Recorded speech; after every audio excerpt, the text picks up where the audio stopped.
Netcasts you love. From people you trust. This is TWiT. Bandwidth for TWiT specials is provided by Cachefly at CACHEFLY.com.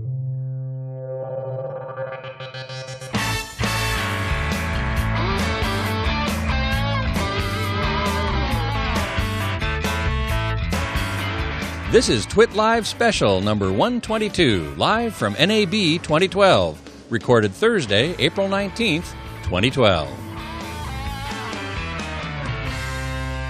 This episode of TWiT Live is brought to you by Squarespace.com, the fast and easy way to create a high-quality website or blog. For a free trial and 10% off your first purchase on new accounts, go to Squarespace.com and use the offer code NAB4. And by Pond5, the world's stock media marketplace. If you're a media maker who needs stock video clips, photos, illustrations, music tracks, or sound effects, check out Pond5 for instant downloads at the best prices anywhere. And for 50 files absolutely free through May 31st, go to www.pond5.com/twit. I want to welcome everybody to the final day of coverage from TWiT over the NAB 2012 National Association of Broadcasters show. We've had a wonderful 4 days here of running around and interviewing a bunch of people and seeing a bunch of incredible stuff, really pointing the way toward the future of not only broadcasting but content creation. Leo made this point earlier in the show that there's only, I think he heard something like 25% of the attendees here are broadcasters. And we see a lot of technology for movie making and all sorts of other content creation. So perhaps we should rename the show National Association of Content Creators, or NAC. In any event, we do have a couple more hours to go here on the show floor, here at the TWiT stage in our lovely skybox overlooking the South Hall, where there are all sorts of interesting demos. I went to some yesterday, and I'll tell you about those a little later. But right now, we've got a couple of guests, Richard Rarey and Sam Goldman of NPR Labs, which is associated with National Public Radio, right? Right. It's a small unit in the distribution division of NPR, of the NPR corporate. Mm-hmm. In Washington, D.C. I mean, it's a very small unit. This is half the unit right here. We're right there. 50% of us. Okay, and what do you guys do in the lab? Well, we work on a variety of things. We work on accessible radio. We work on HD radio issues, RF propagation. I think some web interface stuff. Well, and as we've seen here at the show, certainly one of the themes is the evolving nature of broadcasting and how it's now kind of two-way street. We've seen it here with the chat room. Absolutely. And with social media. There's a lot of opportunity for much more audience interaction than there used to be.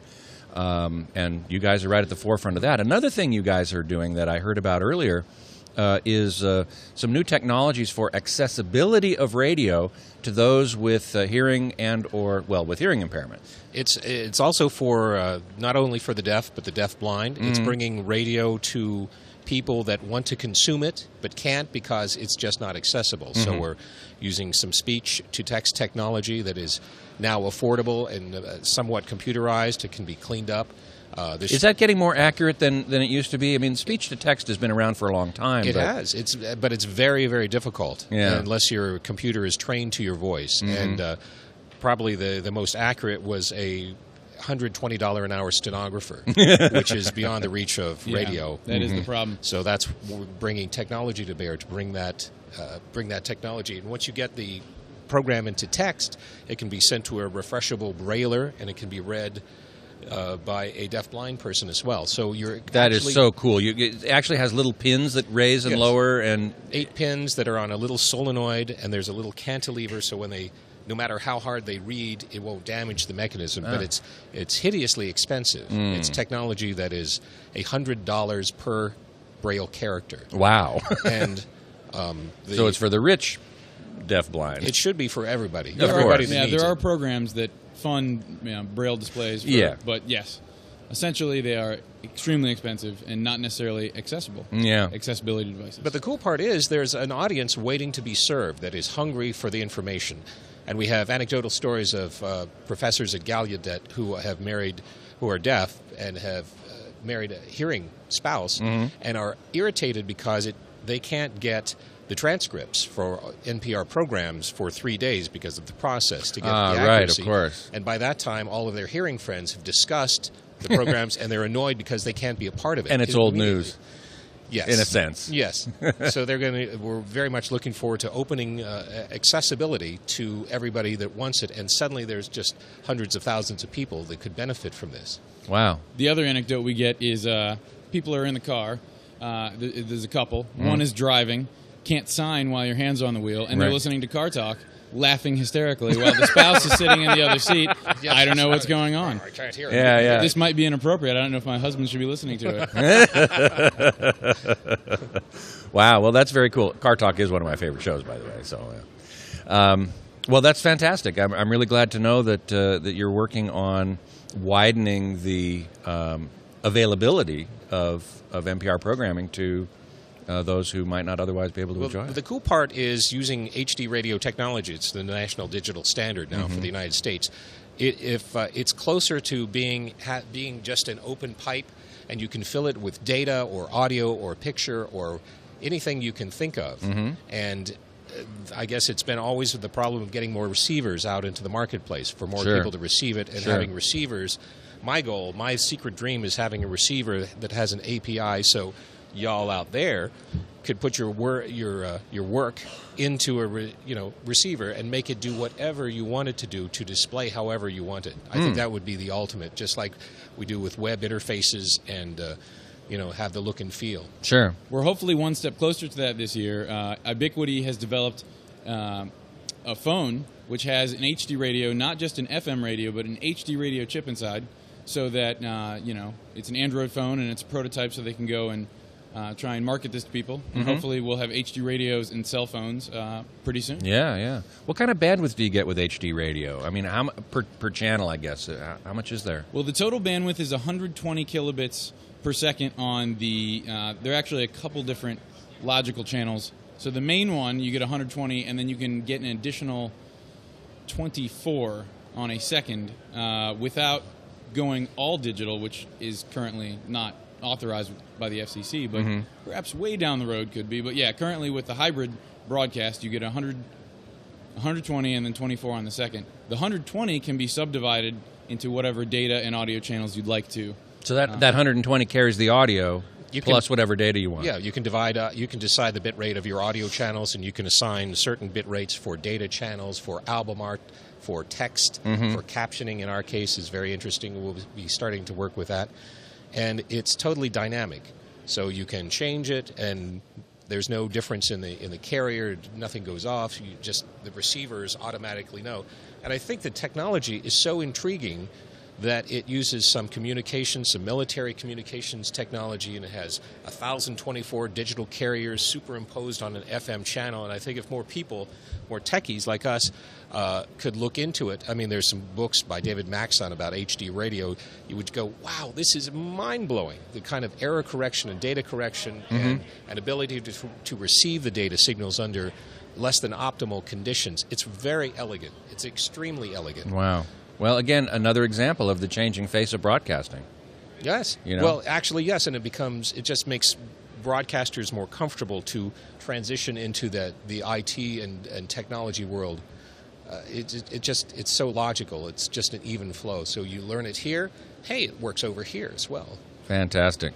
Well, thank you so much for stopping by. We really appreciate it. Richard Rarey and Sam Goldman of NPR Labs giving us a glimpse into the future of what we might expect from NPR and others ultimately down the line. Absolutely. Thanks for having us. Thank you very much. All righty. Okay, I think we have Alex out in the field at Canon, one of the most interesting demos I saw here at the show. And so let's see what he found there at the Canon booth. Hey, this is Alex Lindsey with Darren Nakata, and we are here with the Canon C500. So have you gotten a chance to play with this at all? I haven't had a chance to play with this yet, but I did see the screening of the 4K images, and it was pretty stunning for the size camera it was. I mean, it's supposed to be like a $30,000 body. Which is quite an amazing thing when you think about it. You know, a couple of years ago, people were asking, when Red came out with it, of course, what do you need 4K for? Now we're looking at a 4K camera from Canon at less or $30,000 roughly for the body. Roughly, yeah. It's pretty amazing. I mean, it's laid out very neatly. It's small. It takes these cine lenses that they're building. But when I got to the screening, I had a little trouble finding the theater, and I ended up in the third row and thought I was going to be really upset, and was not.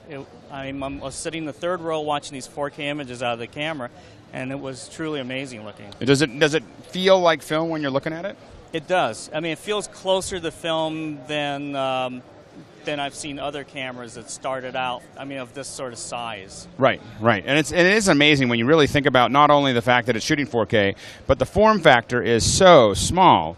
I mean, it really is getting to this tiny little camera, because they really, we're focused now on, we don't have the tape transports, we don't have a lot of the boards, that were required before, and so we're really getting down to the sensor and making it just small enough where you can still fit all your connections and all the pieces out to make it work.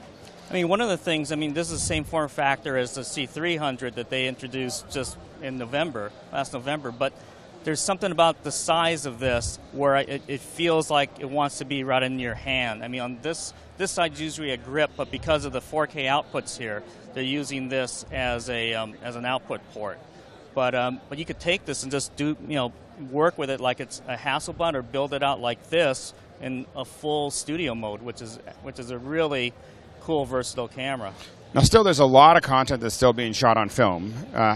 When does it get to a point where it just doesn't make sense anymore? When you start seeing this stuff at this price point, with this kind of feature set, when do you think that it becomes really difficult to justify film production? Well, the price point for the camera is very aggressive.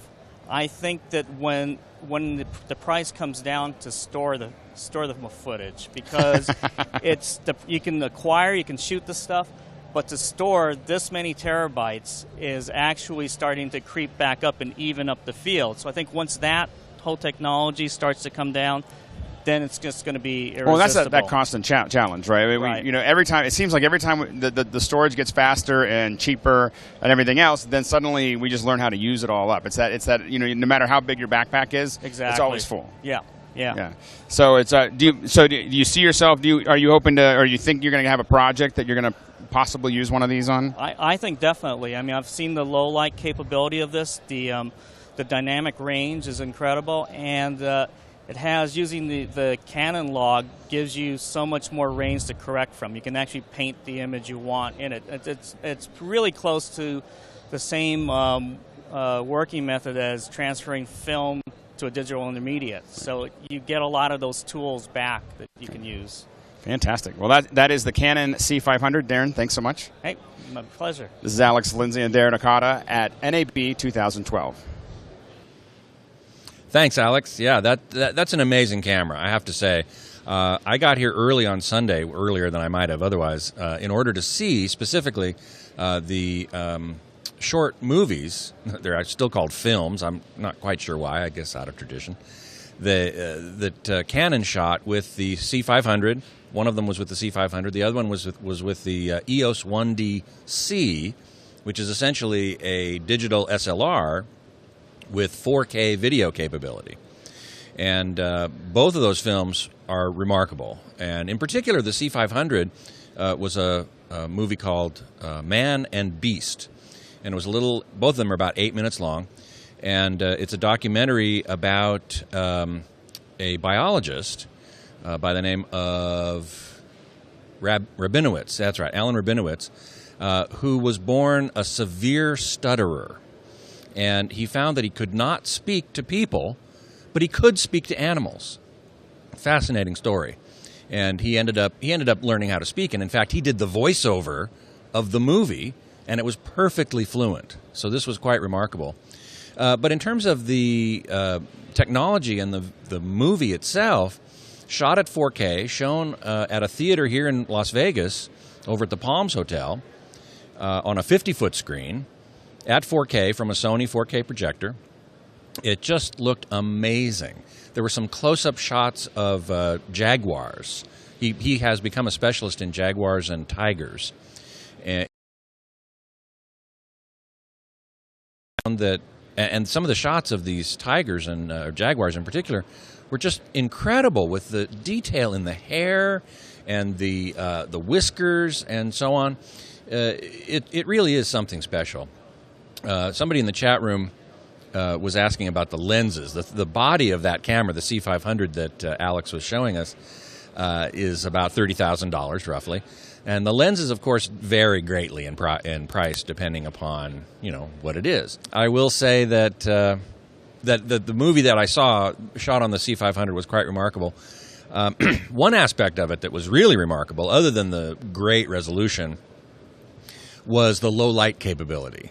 There was a shot in particular of Alan Rabinowitz as a boy walking along down a hallway. And it was just natural light, and his face was going from shadow to a little bit of light, to more shadow, to a little bit of light, back and forth. And the camera just caught it, and the shadow detail was wonderful. You could see, even in the darkest moments, how things were really looking. Didn't get lost in this fog, so it was a remarkable thing. The other movie was shot on this digital SLR EOS 1DC. Also looked great. The 1DC can only shoot at 4K at 24 frames per second. The 500 can shoot up to 60, I think, or even 120. But even at 24, the 1DC looked fabulous as well. And that thing is so small and portable. They did a little behind-the-scenes thing that was really great, because there's one shot where this couple, the main characters in the movie, are running down a flight of stairs and to run out of a store. They've just put on some clothes and they're stealing them. That's neither here nor there. What's important is, what I found fascinating was that the main director of photography was shooting them with this camera. He got to the railing where the stairs started and handed the camera off to his assistant, who then followed them down the stairs. And it was at one unbroken shot. And this was made possible by the fact that this camera is so small. And also in 4K, and it also looks fabulous. I don't think it has quite the same dynamic range as the 500, but, that thing, the body is $15,000, half the price of the C500. And it'll accept all the same lenses. So it is a brave new world for cinematography, for movie making, as well as for broadcasting. I think we have Kirk in the field with his own company, Telos, and he's going to tell us a little bit about what they're doing. Hey, it's Kirk Harnack live at NAB 2012, and we're in the Telos Omnia Axia booth, I guess really now known as the Telos Alliance. That's what my paycheck says on it. So we were interviewing folks that I work with every day. This is cool. We're with Joe Talbot. Hey, Joe, how are you? I'm great. It's good. Tired, but good. You are the Telos product manager, and you are also an expert at SIP telephony. Right? Yeah, well, tell us what SIP telephony is meaning for broadcasters. Well, flexibility is incredible. You can do anything you want with phones now. The audio quality is better. We can do things like G722 on a telephone, so it doesn't sound like a telephone anymore. It doesn't have that kind of sound. Yeah, so yeah. Some people are calling that HD voice. They are. Which for telephone companies, it's a big improvement. Well, I thought for those of us who are broadcasting now, HD, I don't know, 7 kilohertz, is that really HD? Yeah. But comparatively, it's great. It sounds great for telephone. So tell me what we're looking at. Right, we got a little console here, a little Axia console. Let's look at the phone. How about that? Yeah, that's great. All right, tell us what we're looking at here. Okay, it's a 12-line phone. It's the VSET 12. Completely flexible. I can push a button here and completely change the lines that are on it.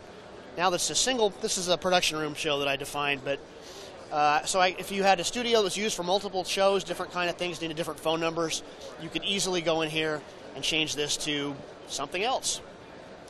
And this phone is connecting to a server, sort of.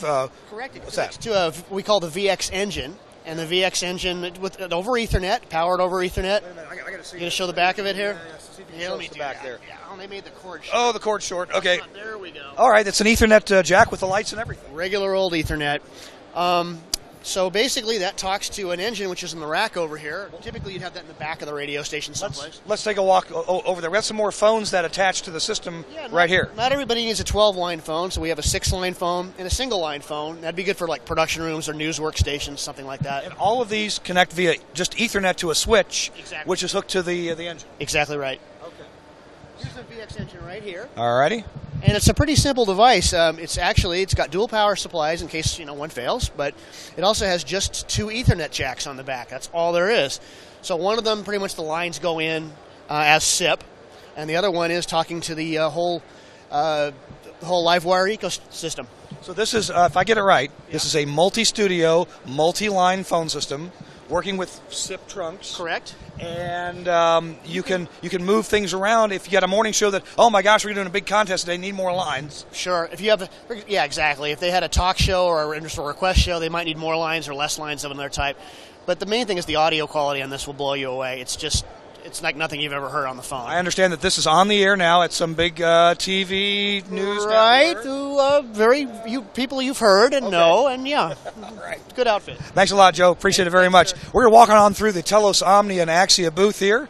So that's a little bit busy. There's a whole rack of telephone hybrids over here, single-line hybrids, multi-line talk show systems, a bit more traditional in the Axia or in the Telos line. We're going to make our way over now to the Omnia stand, and standing by in the Omnia stand is my friend Corny Gould. Hey, Corny. Hey. How you doing, man? All right, how you doing? Good to see you. You've been showing folks a processor that was introduced a couple of years ago, and shipping. We got some new software we're shipping now for it, right? Tell us about it. Yes, on the Omnia 11, we have version 1.1 software, which we're now shipping out to folks. And we bring out a number of new features in the Omnia 11 for the users. In our advanced menus, we bring out some controls to help you fine-tune our wideband AGC to programming more. Controls to manipulate the gate, control the ratio. And, so we have a lot of little controls like that, but one of our neat features that we've brought out now is a 3-band parametric equalizer, so that allows you to fine-tune your low end even further. So that's been the most exciting thing, as well as a new clipper. Oh, Frank mentioned that on the TWiT show this week. Yes. One of the things I guess the thing that sets the Omnia 11 technology apart from others, I've heard engineers say, Corny, it sounds effortlessly loud. What does an engineer mean when he says it sounds effortlessly loud? It could be loud without sounding like you're pushing the processor to sound loud, So it sounds much more natural than previous technologies.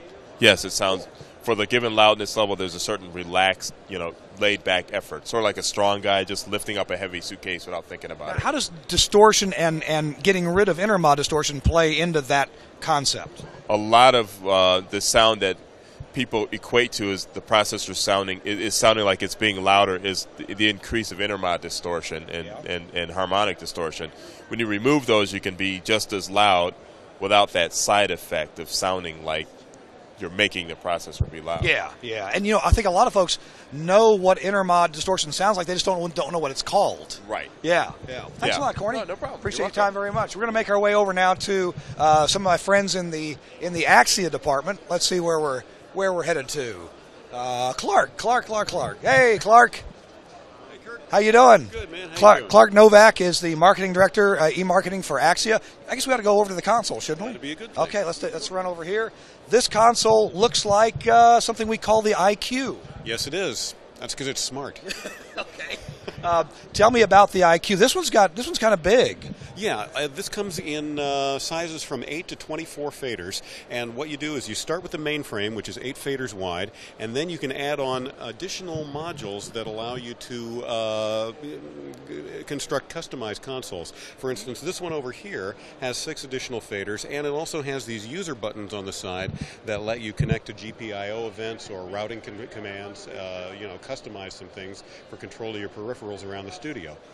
This one over here has 6 faders, but it also has this interesting little goodie here in the center, which is control. It's called a console controller, and that hooks right into Telos new generation phone systems like the IQ6 or the VX, and things that are controlled by VoIP and audio over IP. Now, a couple of days ago, it was announced that Axia's LiveWire technology would be compatible, or is now compatible apparently, with the European-based standard Ravenna. That's correct. What can you tell us about this collaboration between the two companies and standards? Well, it's pretty interesting, Kirk. Ravenna is newer than LiveWire, which is the standard that Axia introduced back in 2003. But what they did was since they started a little bit later, they were able to take advantage of some of the newer technologies and standards that have become available since LiveWire was introduced. One called, I believe, IEEE 1588. 1588, right. So that's the IEEE standard for clocking. When we invented LiveWire, such a standard didn't exist, so we basically had to write our own.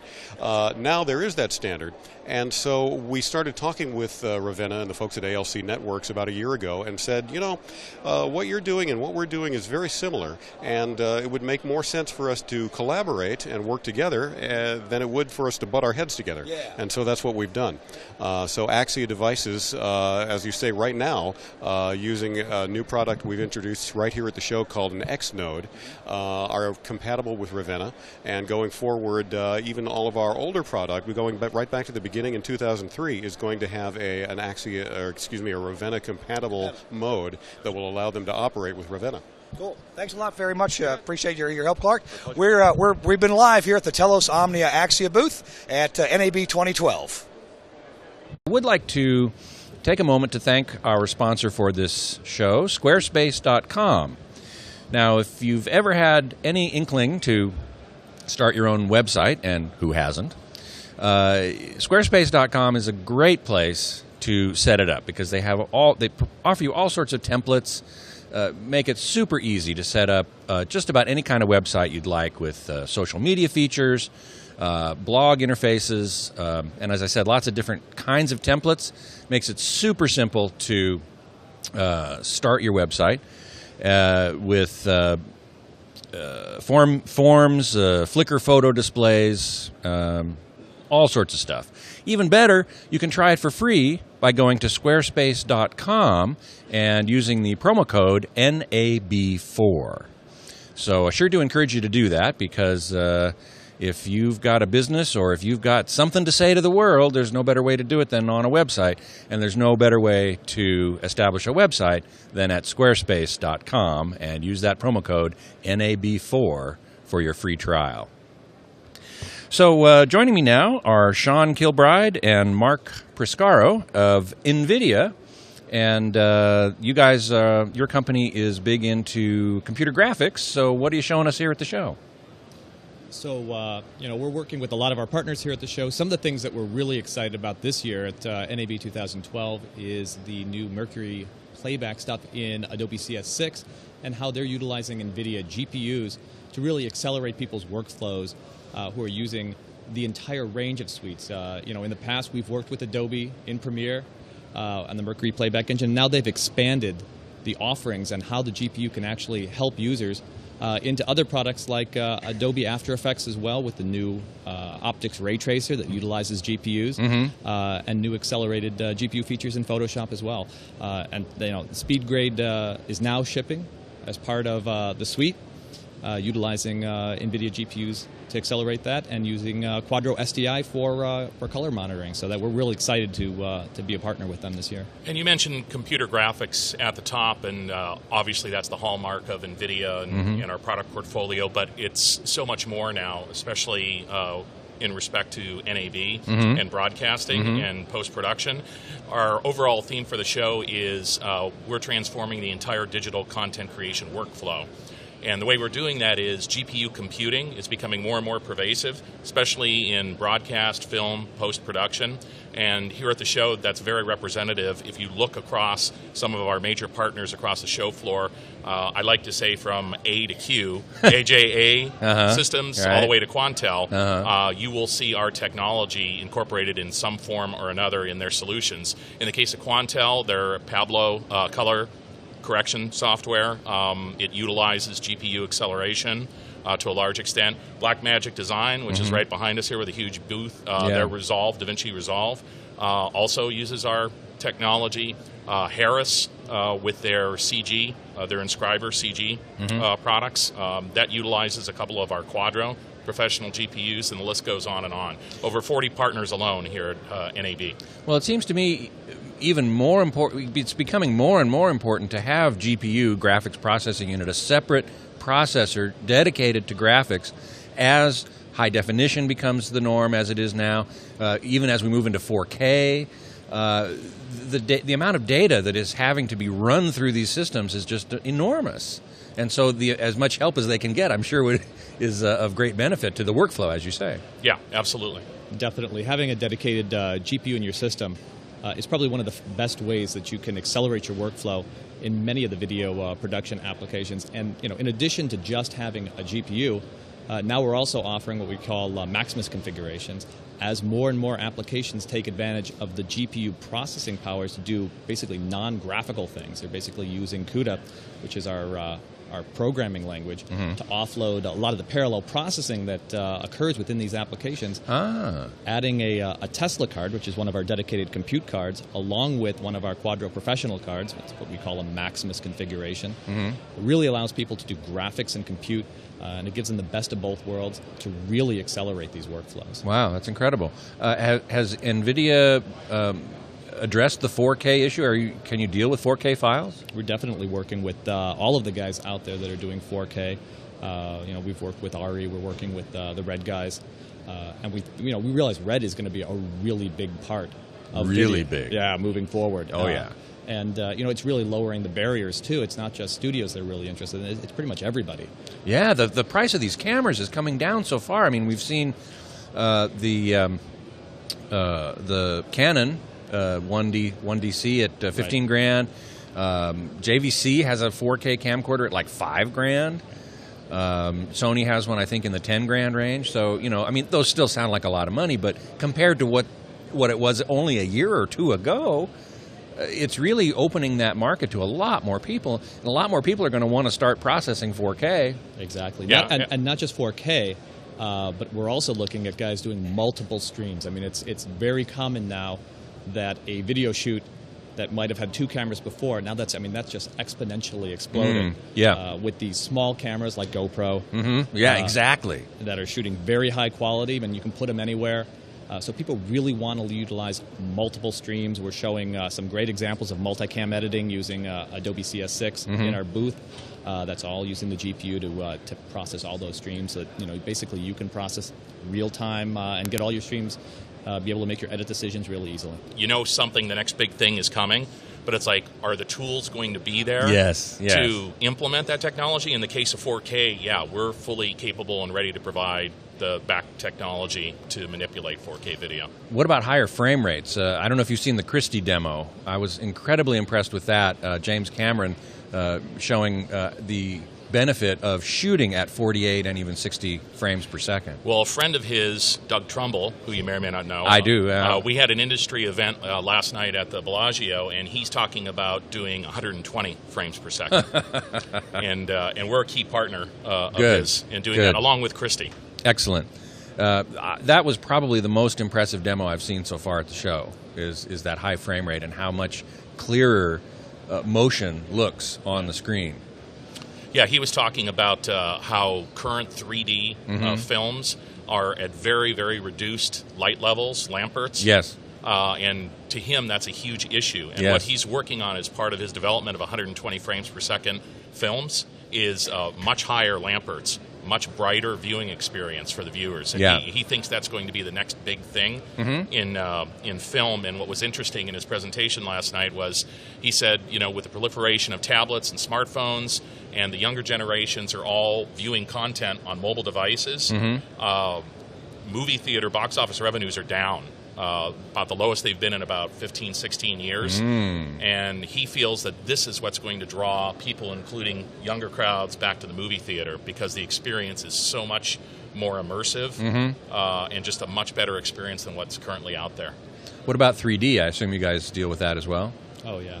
One of the nice things is we've got a strong background in 3D stereo graphics. We've offered stereo support on our professional cards from the very beginning. And the ability to work in stereo within the application that you're actually doing your video in is huge, and not have to go out to a specialized system to view that. And so the earlier that you can view your stereographic information, even if it's right after shooting, right in the application, means that you can make those edit decisions earlier, determine whether or not the convergence is off and those kind of things.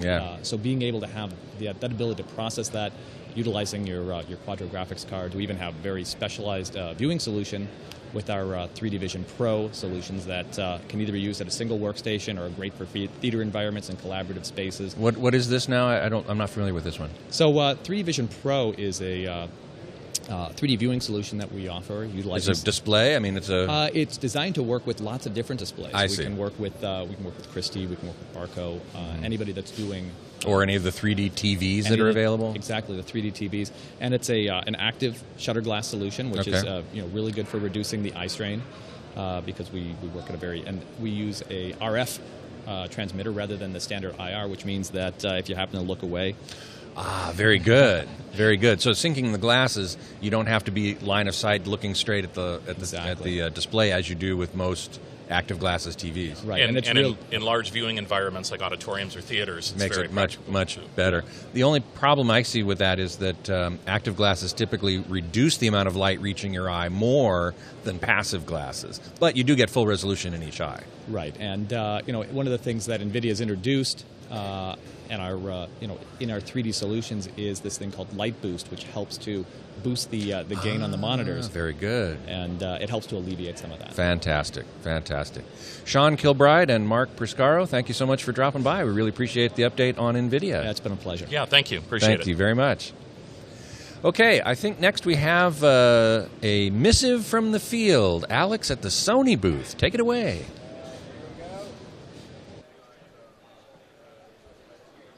Hey, Alex, what are you looking at over there? I'm looking at a marvelous image. Let me tell you, you have never looked better. Never looked better.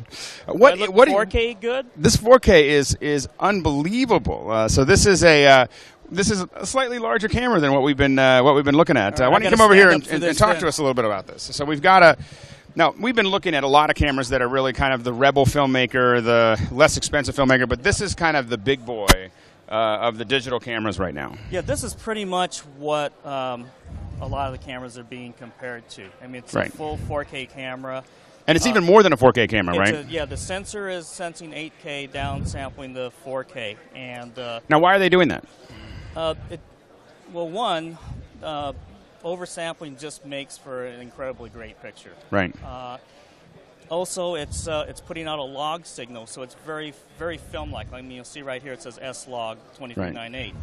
Now, and that's going to look, the raw version of that, of course, log is going to look very washed out. It'll look very washed out. It's the same idea behind sort of inner positive in film. It's washed out because what it's doing is, in that bandwidth that it can record, it's compressing a lot of information without throwing information away. Right. So when you do color correction, you add the contrast back. You do everything to taste how you want. Well, and that's the big problem oftentimes with digital is that when it's in a linear format, you're gonna end up getting a lot of whites blown out, a lot of other things that you kind of lose quickly. And in a log format, of course, we're going to be able to get a lot of the sky detail back, a lot of the whites. It makes it so that you're getting as much detail as possible, so you can orchestrate it later on in post. Right. And when we were scanning film, we were always getting. I mean, we were scanning in log. Yeah, same idea. Scanning film. It goes from the maximum density to the minimum density. This particular camera I've shot with in December, and it's a pretty wonderful camera. I mean, I panned it into the sun. I shot against trees, and it really holds up. I did my best to try to break the imaging, and it really stands up well. Now, the form factor is very much like an F-23 and F-35. Yeah, well, I've heard it's a little lighter than an F-35. Right. One thing that makes a big difference is the solid-state SR recorder here on the back. So this whole back piece can actually come off, right? This is just the recorder that's right. And before it was drive based. It was drive, but it was tape. Which who knows what tape was? Yeah. But yeah, this recorder actually will record the full 4K raw image right there. So it's very convenient, and you've got a nice little controller here. Yeah, it's a familiar layout to that. Yeah, this hasn't changed much. This is the same that we saw with the F-23, F-35 that we'd seen here. You got a lot of your controls on the outside here. Yeah, the menu system actually in this it's pretty easy how it works. I mean, it's the most intuitive that I've ever seen. viewfinder menu. For this style of camera? Yeah, for this style. I mean, before, like the F-35, the menu system was you'd have to run through so many steps. This one, 2 steps, and you can get anywhere you want. Right. But what makes this actually work really well, turn it this way, is the issue with CMOS type chips. This camera took that whole thing, that whole blurry, wobbly, jelly look when you're panning across, and there's an actual mechanical shutter right here. Wow. Which is unique to this camera in 4K.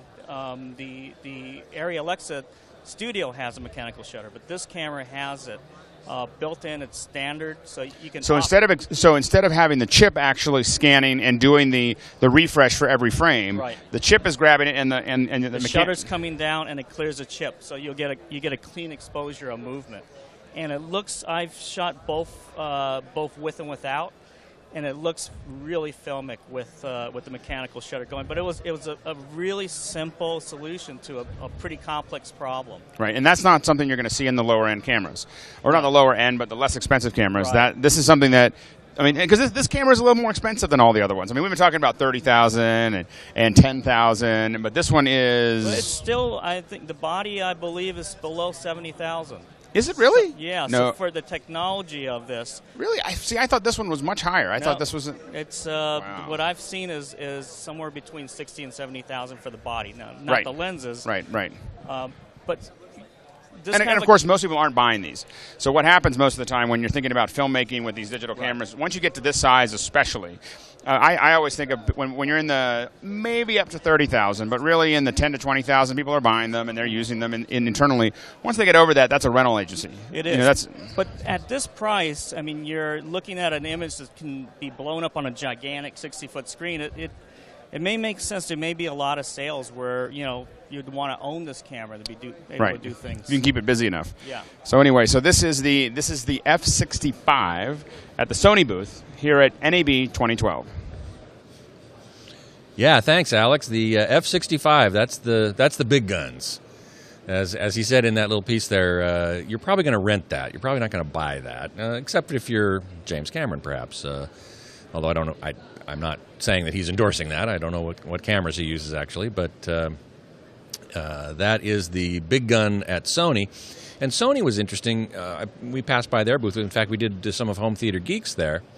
And they've got a whole range of cameras from that at the top end down to, I forget the model number now, but it's around $10,000 or less, I think he said, for, again, 4K. So, this to me, this is the show of 4K. We're seeing it everywhere.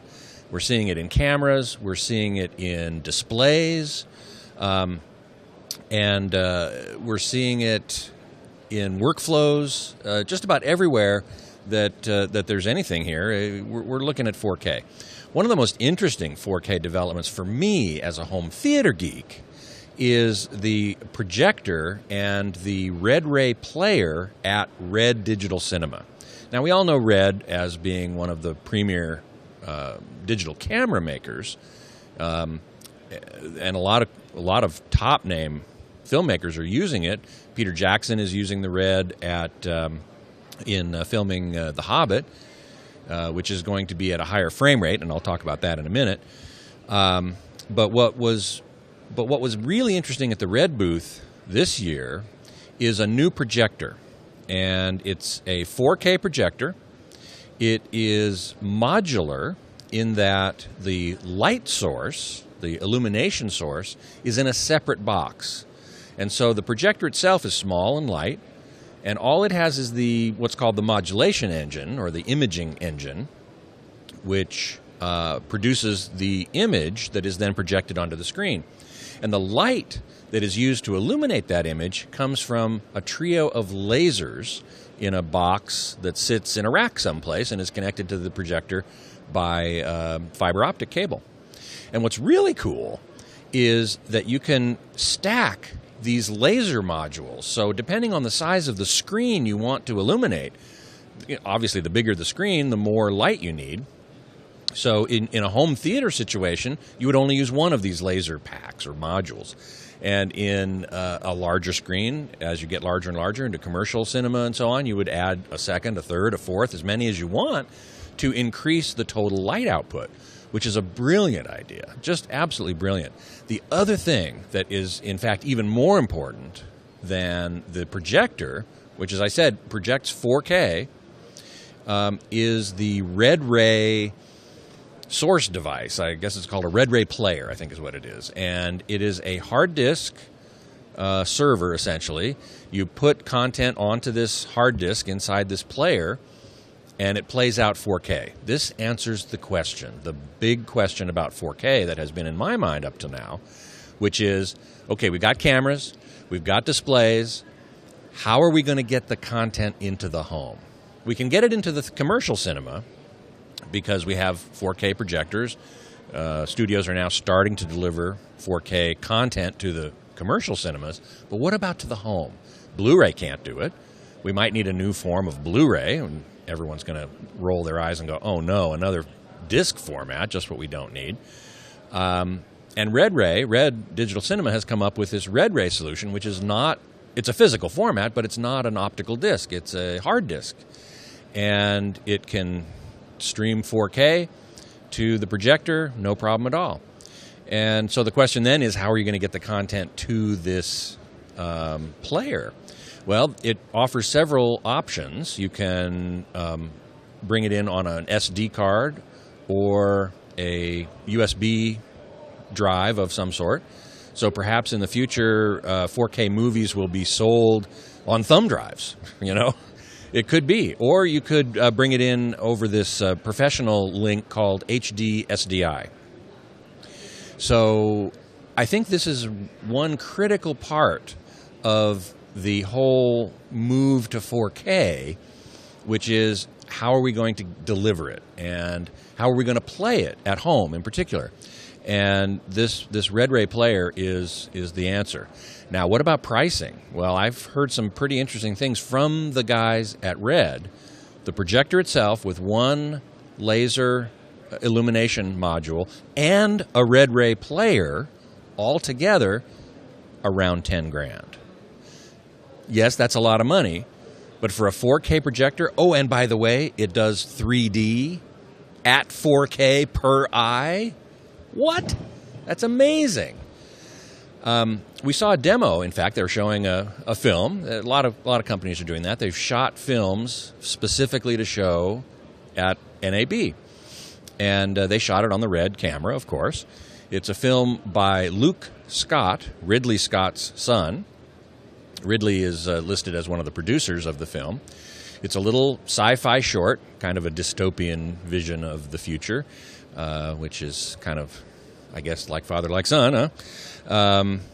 And I have to say that the image quality was not quite up to what I would like to see.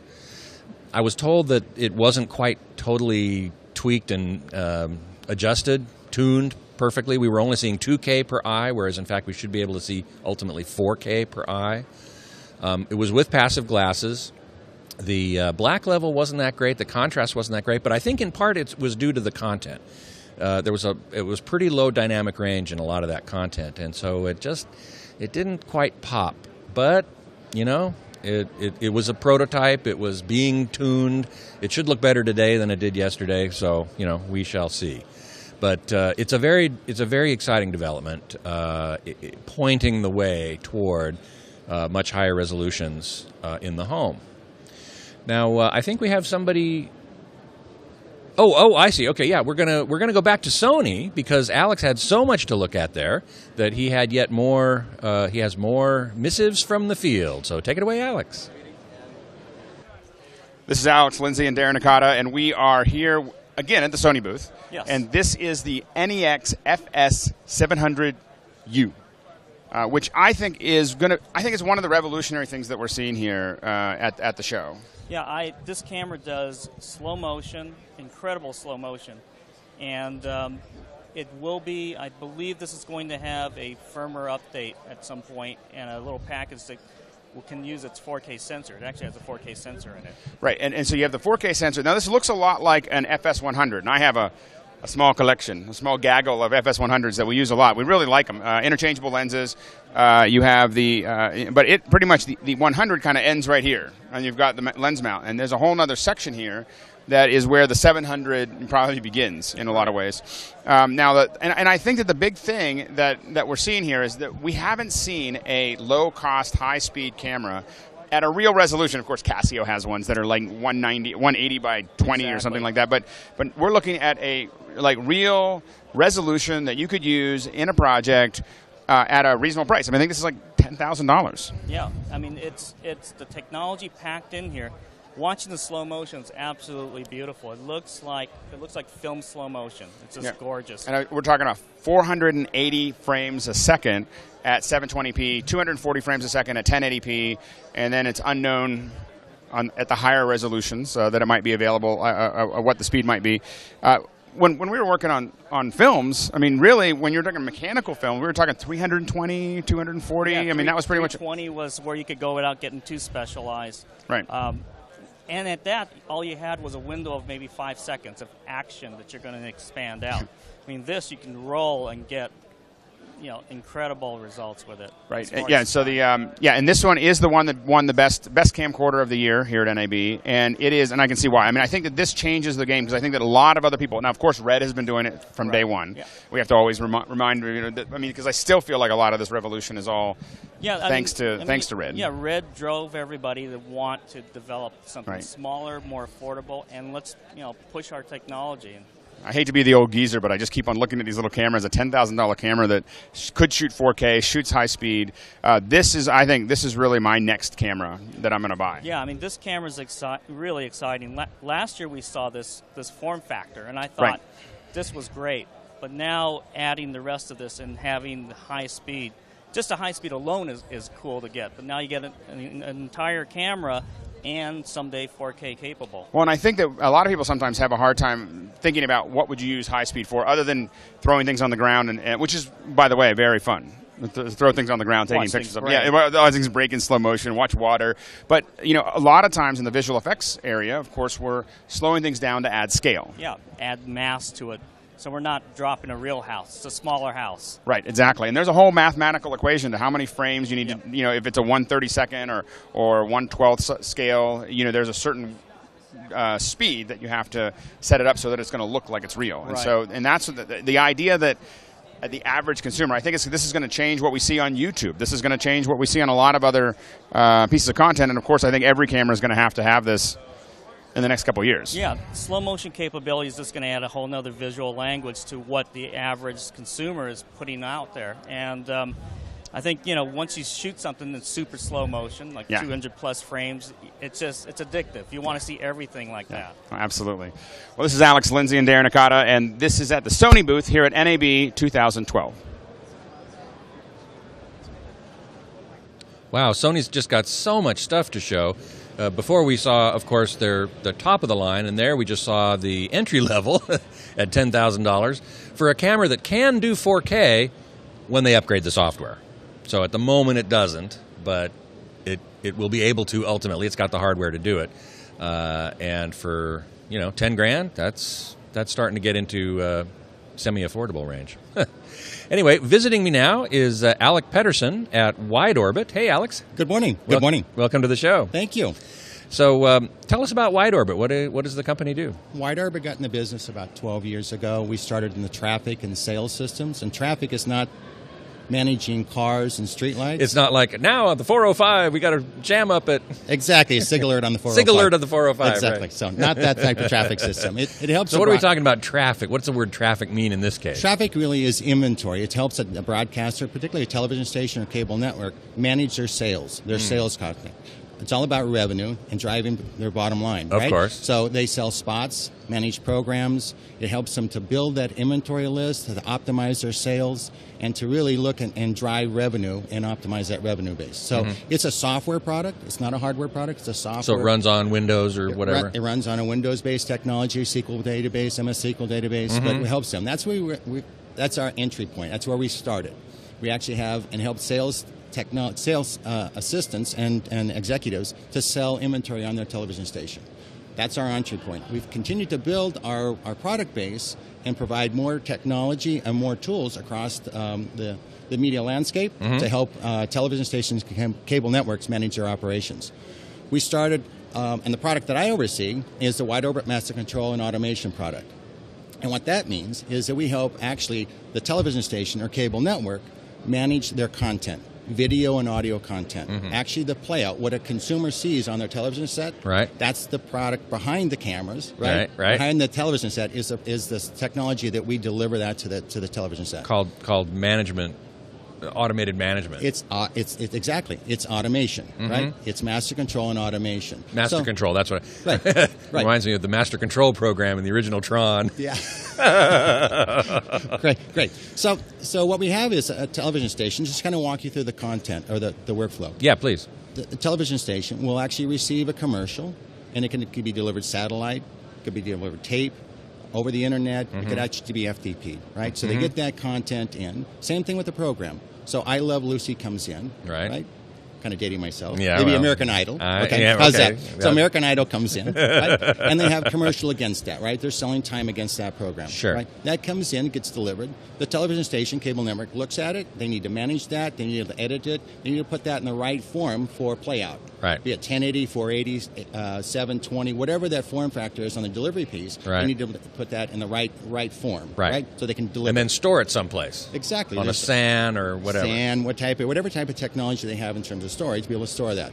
And be able to, at the point where they want to play that out, the technology says, okay, I have American Idol starting at 7 p.m., I have this program, it's stored on this disk drive, go get that, deliver that, and put that on this particular channel. In addition, it may be deliver other content to different channels. At the same time. Sure. And while that program... particularly if it's a cable provider. Absolutely. You've got hundreds of channels you have to deal with. Absolutely. And this is all without human intervention. That's why it's called automation. Sure. Okay. That makes sense. So then they're playing the content. Now it comes to the commercial break. That commercial may be started on a different medium, different place, different location. Now it takes that and inserts that, right? Okay. In between the program, in between the segments. Oh, of course. And you can't insert it because there might be different ads for different markets. Exactly. There we go. So now you're starting to talk about targeted marketing. Right. So now you start to talk about, okay, well, in Detroit, we're going to actually air this commercial. Right. Where in Los Angeles, we have a different commercial. Right. Same program. Right. Same segment, but different commercials. Right. And in some cases, it'll be a national commercial that'll be everywhere. Could very well be a national or a local. But your automated system will take care of all of that. It manages all that content. Wow. And I want to mention that we just won an award. Oh, congratulations. Thank you. We're winning the TV Engineering Star Award for innovative technology. And last year we won the Pick Hit Award. So 2 years in a row, now we won an award for our technology. Fantastic. Quite proud of it. It's actually, it's not your traditional master control system. It's really an IT system, IT-based. So file delivery. It's not your traditional, just, the old school broadcast equipment. We run on traditional IT servers. We manage it. There's no transcoding. We can run multiple channels on a single server. So our solution really is master control in a rack. We can actually run 4 channels, 4 TV stations on one server. Wow. And what kind of computing power do you need to do that? It's just a dual-core processor, so we run, like I say, average industry IT server. Wow, this is sure a far cry from the days of tape carts, right? When you had to schlep the tape cartridge in for this and then the commercial for that. Absolutely, and I was around for those days. Running through master control. I need that commercial. I need that program. And trying to find it. So what was that movie? Was it Network, where the woman was running with the tape? Absolutely, exactly. That's exactly right. So and that did happen in those days. In those days, yeah. No longer. Not today. Once again, the changing face of technology of broadcasting. We see it demonstrated here time and again. So we're really proud. We've had a lot of, last year we debuted it. We really didn't have anybody on our system using our technology. Since last year to today, I have 5 channels that were launched using this. We have network, we have weather, and we have an independent TV station. So I have 5 channels currently on our technology. Immediately after the show, I move into launching 3 additional channels. One's one's an NBC, one's a CBS, and a CW+. All HD, We can manage standard def and HD on the same technology. So there's no, once you go from standard def to HD, same technology. Same technology. Absolutely. Fantastic. Well, congratulations on your success and your 2 awards. Great. And I do want to mention that I can actually manage. I brought my iPad. Oh, yeah, here it is. But I can actually manage up to 4 channels from your iPad. From my iPad, so I can actually manage and remote capability to manage a master control system. Wow! So, wow! Well, all you TV station owners absolutely. out there, take note, because this is an important thing for you guys. It's not something that the consumers generally are aware of, except when it goes wrong. That's when that exactly. Right. Alec Pettersen, thank you so much. Great, thank you. All right, that's Alex Pettersen at WideOrbit talking about all the back-end stuff that we consumers of TV are rarely aware of, as I said, except when it goes wrong. And hopefully with using a product like that from WideOrbit, it's not going to go wrong. So that's really interesting to hear. That's one of the things I really like about being at NAB. Aside from looking for things that are more directly consumer-related, I personally, being a geek, am very interested in the back-end stuff, the behind-the-scenes stuff. You know, what is the nitty-gritty that makes it all work and that we hopefully are not aware of when we're watching TV. So let's see. I think we have Alex yet again out in the field who is about to tell us something from Red Rock Micro. This is Alex Lindsey and Darren Nakata. We are back, and we're at Red Rock Micro, and this... Oh, I got to have one of these. I've been talking about having a wireless follow focus for years, but I haven't been able to quite afford it. Yeah, I mean, usually these systems cost like $30,000 to $50,000. I mean, it's a really precision piece of equipment. Now, what does a follow focus do for the viewers? Well, anybody who's been shooting with one of these DSLRs knows that there's very little depth of field, which is great for a creative intent. But to pull focus, you'd have to grab that and shake the whole camera. So this is awesome, where you can remotely, without moving the camera, have somebody operating it and just ride the focus. So if you're walking towards me, I'll just bring the focus closer. Isolate your face, and the background will just go softer. So this is, for the price of this, it's just an incredible piece of machinery. And now this is like $2,500 and you get the micro remote, and this can be either wired, which we have it wired here because there's so much RF in the hall, but it can be wireless. And then this is a micro remote. That's the receiver here, and then it goes down running power through it to the servo motor. I'm sorry. This is the remote, the transmitter. This is the receiver, and then it's wired here to the motor, so it's providing power, and it's also sensing where that motor is. I mean, it's like a motion control rig, except in real time. So as you turn this, now one of the things, of course, is that there are, of course, mechanical versions of this that'll hook right onto here, and I think Red Rock Micro actually makes the mechanical versions of this. But the advantage of this, of course, is if you have it on a Steadicam, if you have it on a jib, if you have it on handheld, you're going to need to have somebody else managing that while the camera operator is just worried about framing. And also, with these kind of cameras, you're going to run and gun with these handles. So as you're running, the last thing you want is somebody here that's going to trip you up.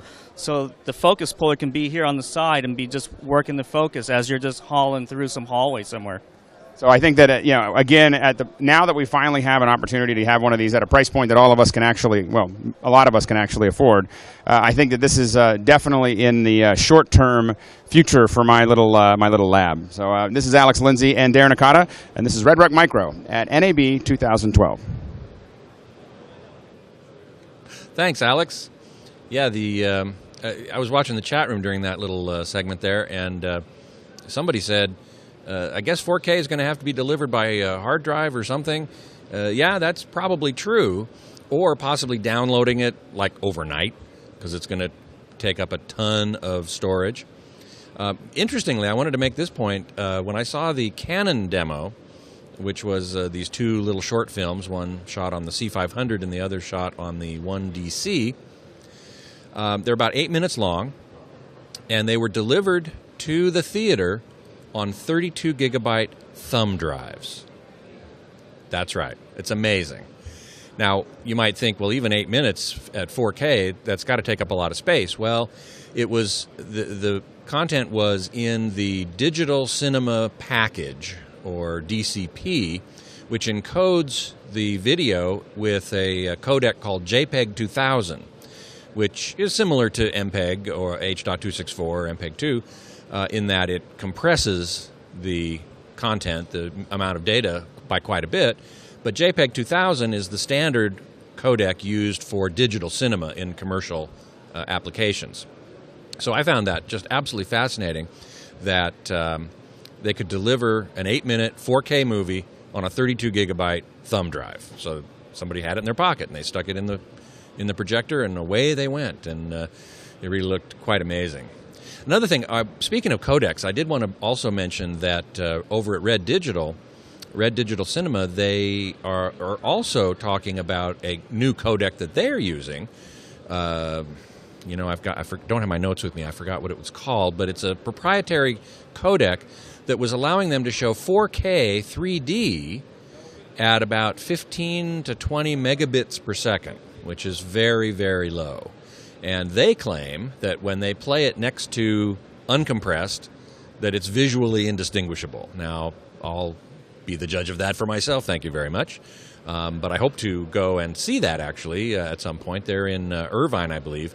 So I'm in L.A., too, so it's not that far for me to go visit, and I do intend to do that because I find that to be... I think that Red's doing some amazing things, and even though the demo didn't knock my socks off, it points in a direction that that is very important, and they're doing some amazing, amazing stuff. So, 3-hour movie in the chat room, Kevin says, is not going to be delivered on a thumb drive. No. That's going to be probably either downloaded from a satellite or hand-delivered with an actual hard disk. And for the home, I would think with this Red Ray player, probably the best scenario would be to download a 4K movie like overnight, you know, and because it will take hours, even with a reasonable bandwidth into the home. But then once it's downloaded, it's on the hard disk and it can be played to the projector, no problem. So let's see. I think we have Kirk in the field next. He's going to be coming to us from Cachefly Labs, and what is it that they do? Let's find out. Hey, it's Kirk Harnack live at NAB 2012, and we're in the booth of Cachefly Labs. Cachefly makes antennas, which I think are fascinating. We're with Bob Surratt. Hi, Bob. Hi, how you doing, Kirk? I'm great. It's good to see you in person. Only time I see you is at trade shows. That's right. That's right. Now, you are the sales and technology director? I'm director of sales engineering. I've been with the company a long time, so I kind of call myself chief cook and bottle washer. But you're pretty good at explaining how these antennas work, and we're going to focus specifically on a very traditional design FM antenna. There's thousands of these around the world. That's correct. It is the Cachefly 6813. 6813. Can you tell our audience a little bit about how this gets a signal from a transmitter out into the atmosphere so folks can pick it up? Well, it's fairly straightforward. Of course, we have RF coming out of a transmitter. Right. This particular antenna is used mostly for Class A stations. Okay. You know, 3 kilowatts, 6 kilowatts ERP. Yep. The energy goes up the transmission line. And goes up here. Right. And ends up on a sort of a junction right there, and which is another piece of transmission line. And attached to that at the very end is a coupling strap.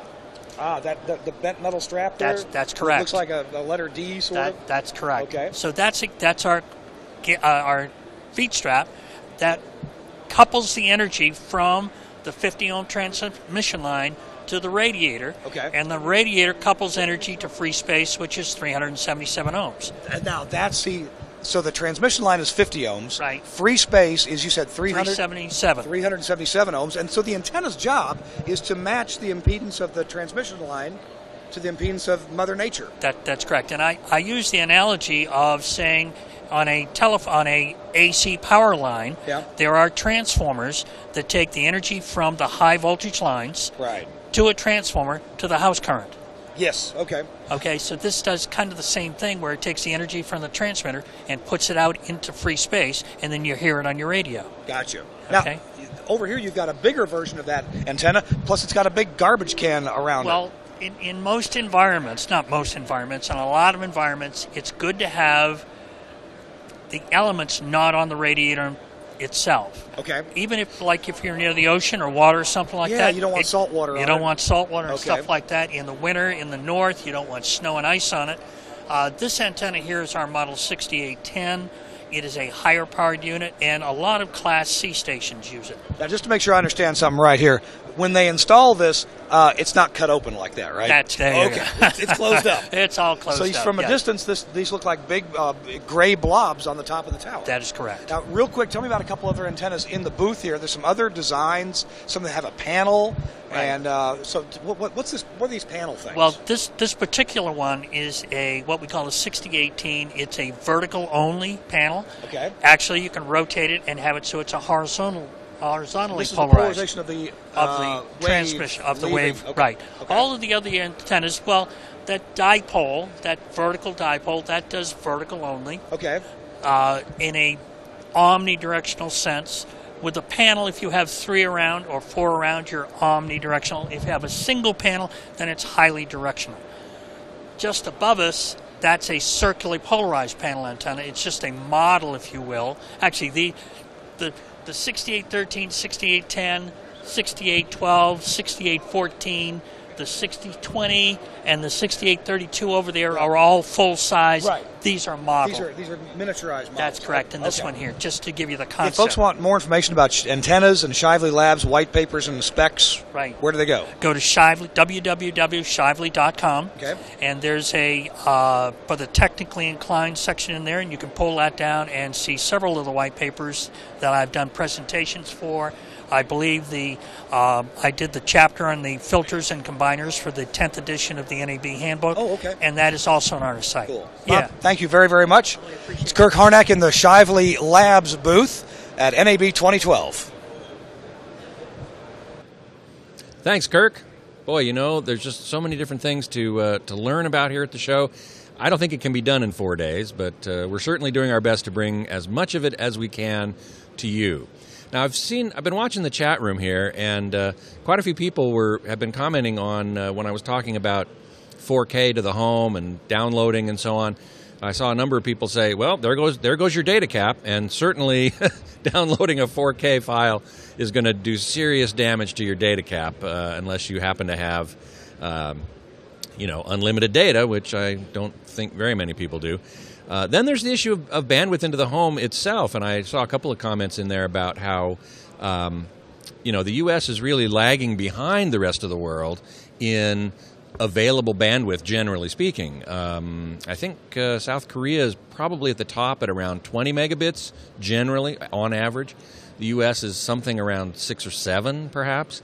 So that is another issue. Certainly has more to do with streaming, although downloading too, because at 20 it'd take you a lot less time to download a big file than at 6 or 7. So these are issues that need to be addressed, certainly in the brave new world of content.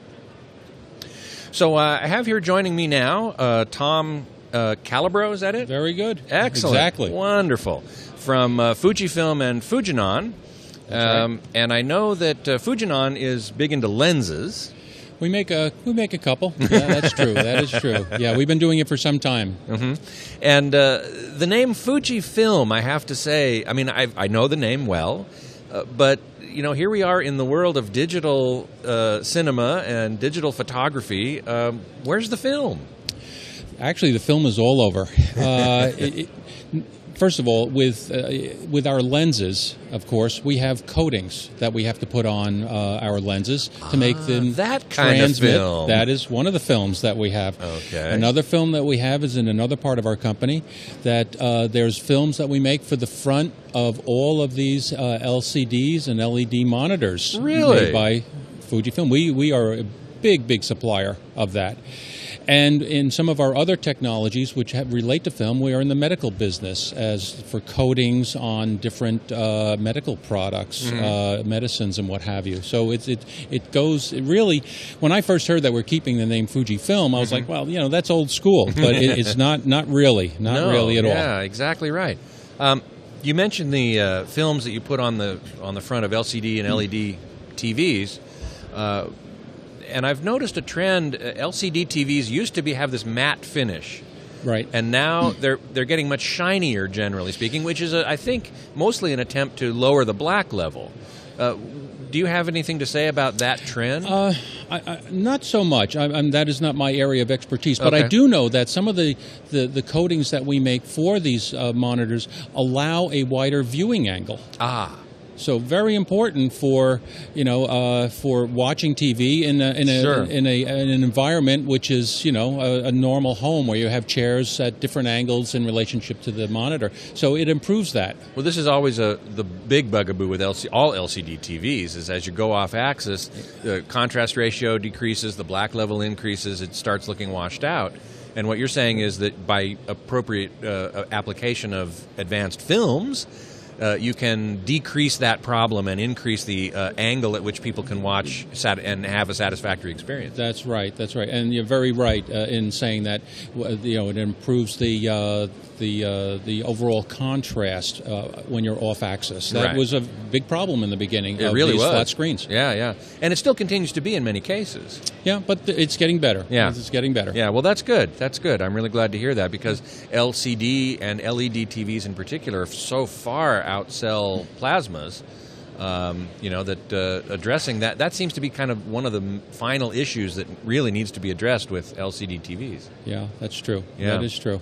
Now, do you also work in the lens part of things? I am deeply involved in the lens part of things. I am the marketing manager and also the future product development manager for Fuji. Mm-hmm. So I'm constantly looking at where we're going, what we want to design, and talking with customers and bringing the right product to the market. Now, one of the things that I think often gets overlooked with all of this talk about 4K is, you can have a 4K imager, but if your lens doesn't resolve that kind of resolution, to use a mixed metaphor there, right? Then what's the point? What's the good of having a 4K imager? You really need glass that allows that much resolution to reach the imager. That's exactly right, and that's what we work on. And that's part of our. The lens is a very complex piece of gear. Mm-hmm. People really don't understand it, but there are mechanics involved. There's optics involved. There's these coatings involved. A lot of physics involved, and the lenses are extremely complex. And, of course, there's also electronics involved when we get into lenses that have such devices on them. Like zoom lenses, that sort of thing? Like zoom, like iris, like focus, like optical stabilization, precision focus for automatically doing things, like a trace system where we could automatically follow a subject around a scene and the lens will actually keep that subject in focus wherever they are within the scene. Wow.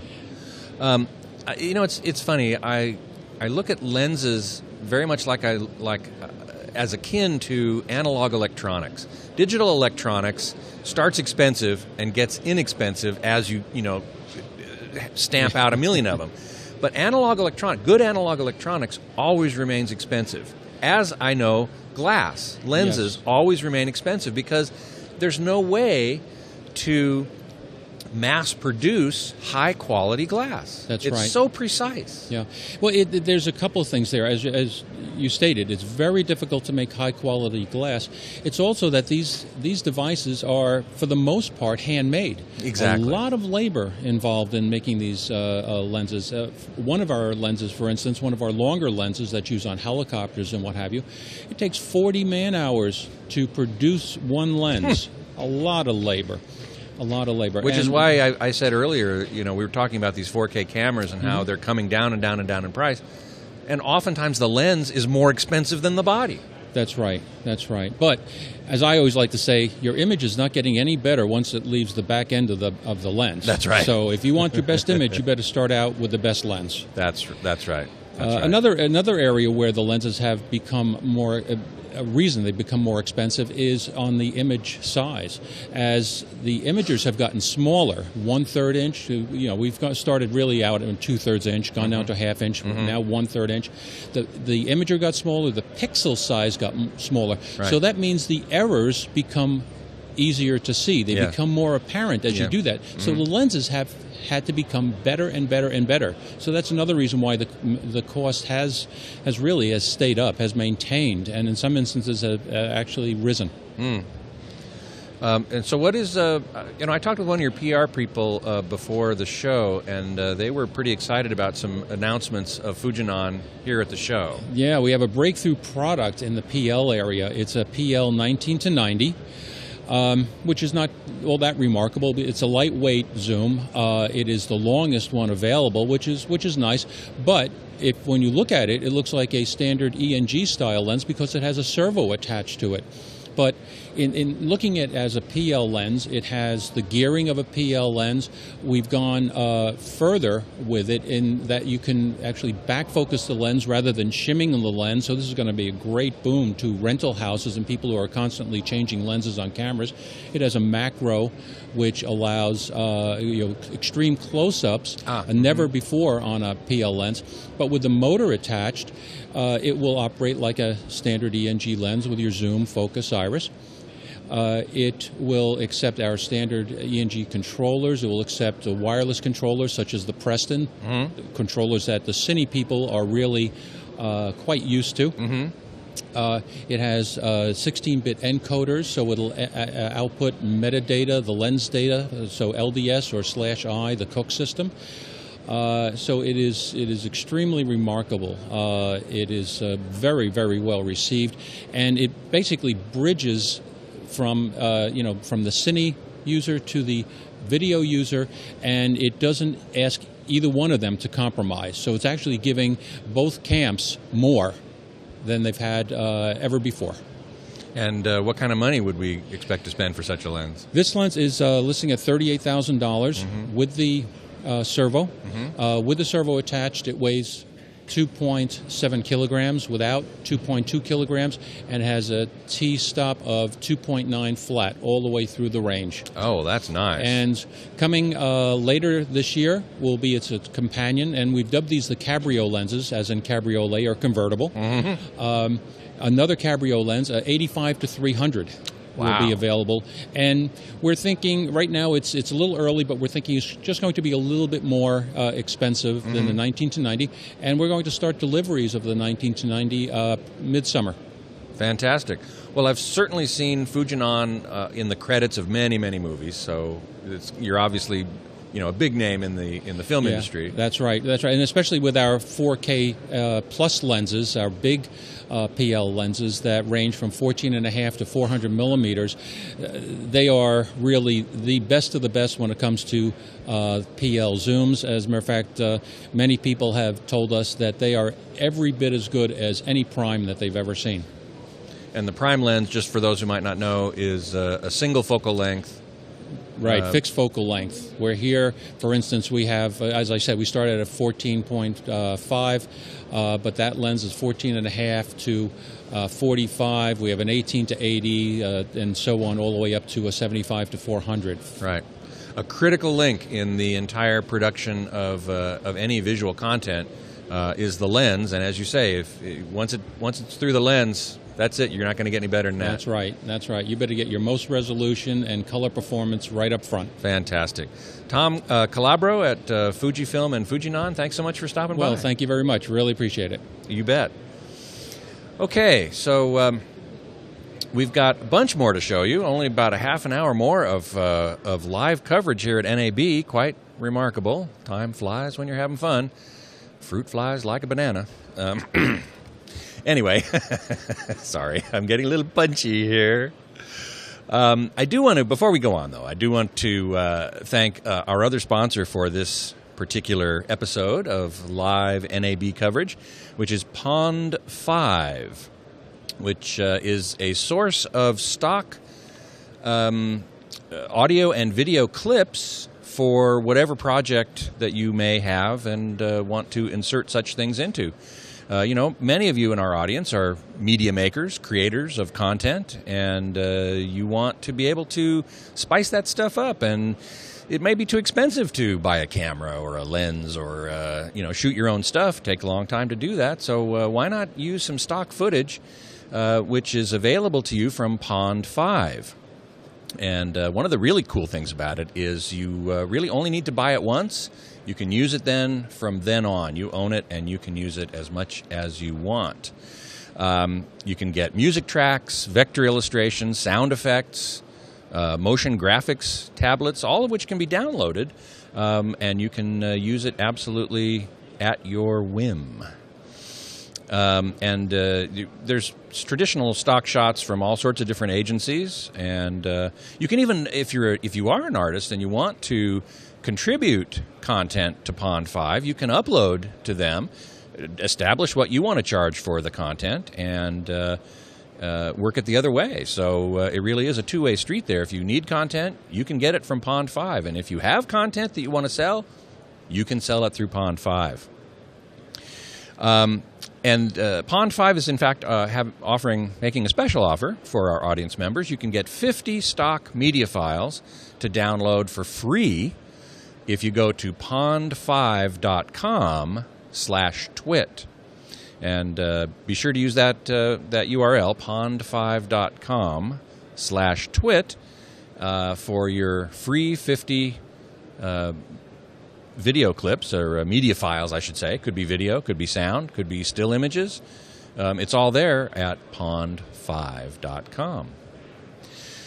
So I've been looking at the chat room here, of course, as we go along, as I always do, and I thank you all, chat room, very much. I think the Sue is in there. She met up with us during Home Theater Geeks, and I want to say hi to her especially.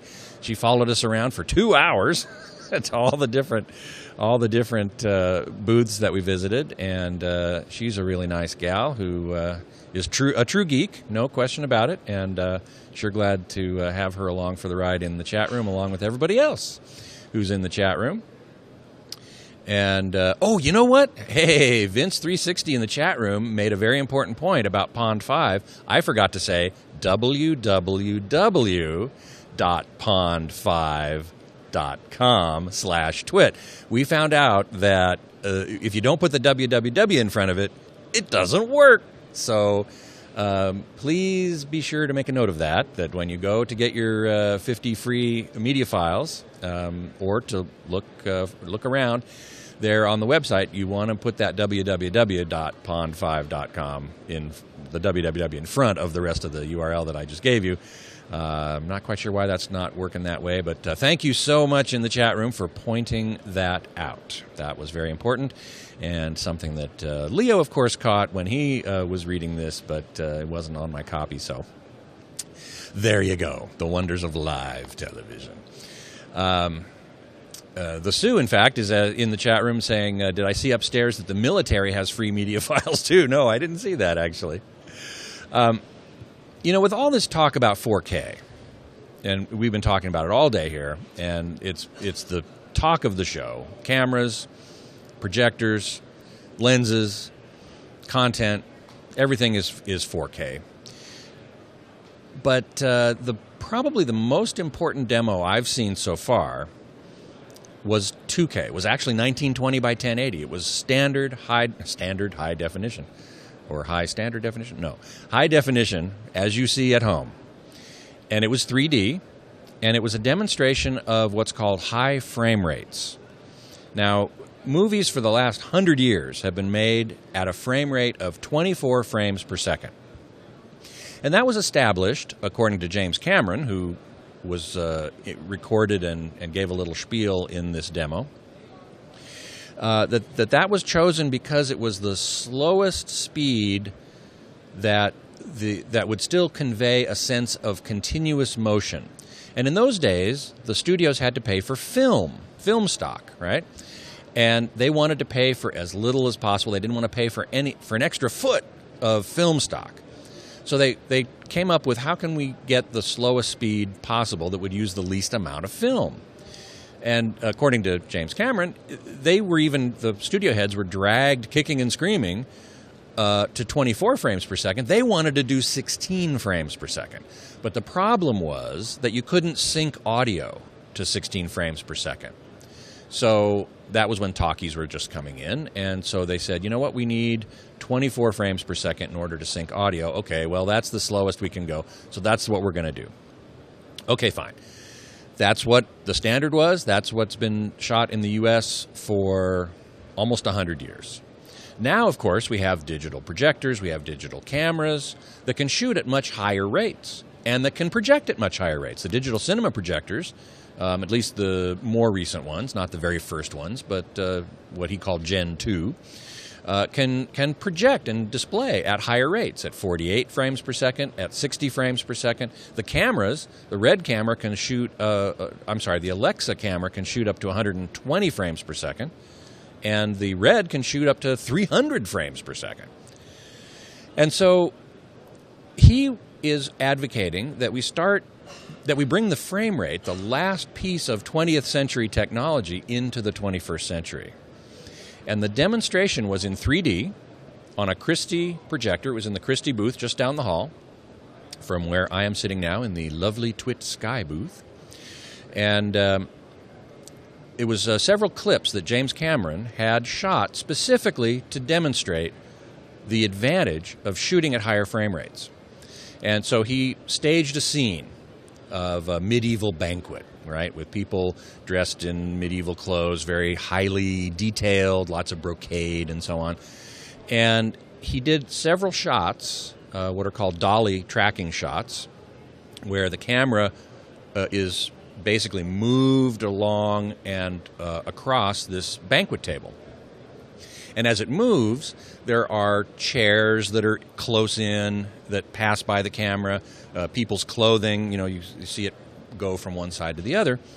And at 24 frames per second, the objects that are in motion are quite blurry, especially the edges. And this is especially important with 3D because the eye, when you're looking at stereoscopic imagery, the eye is very attuned to those edges.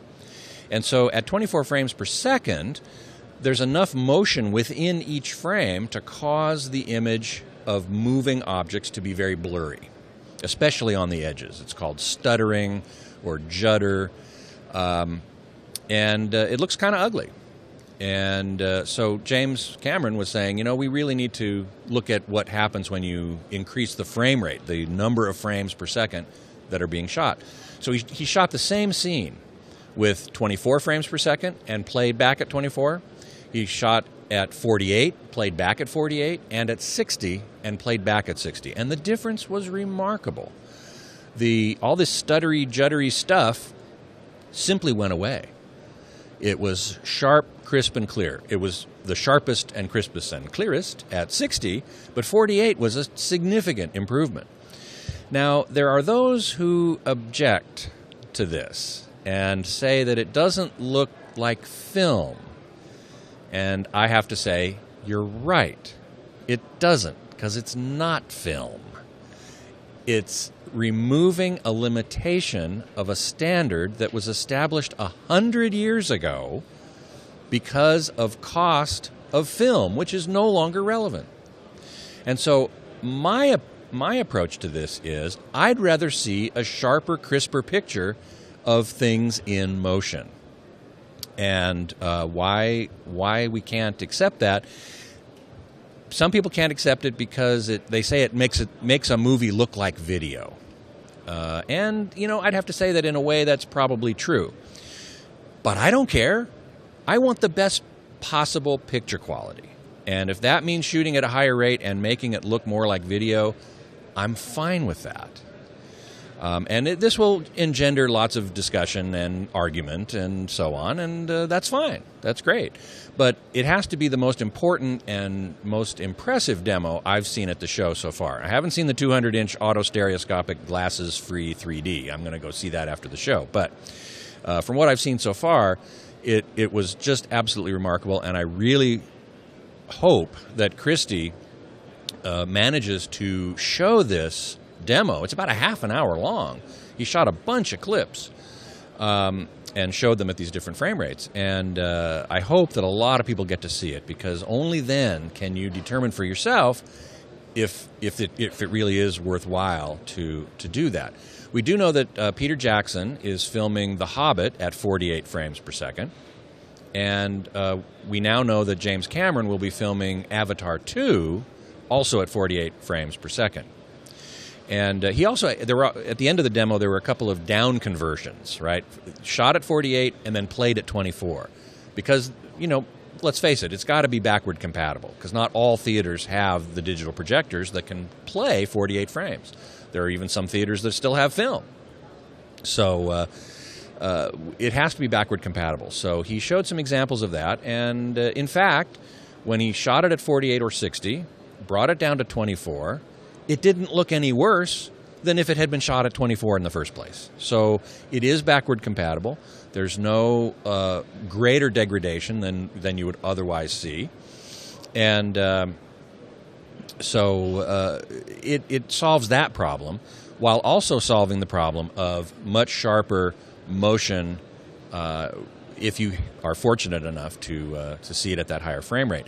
Now, the question that I asked and some other people asked, and we don't know the answer to, how will consumers know which theaters are showing it at 48 hertz, or 48 frames per second? I hope that some sort of branding is done to make it clear to people.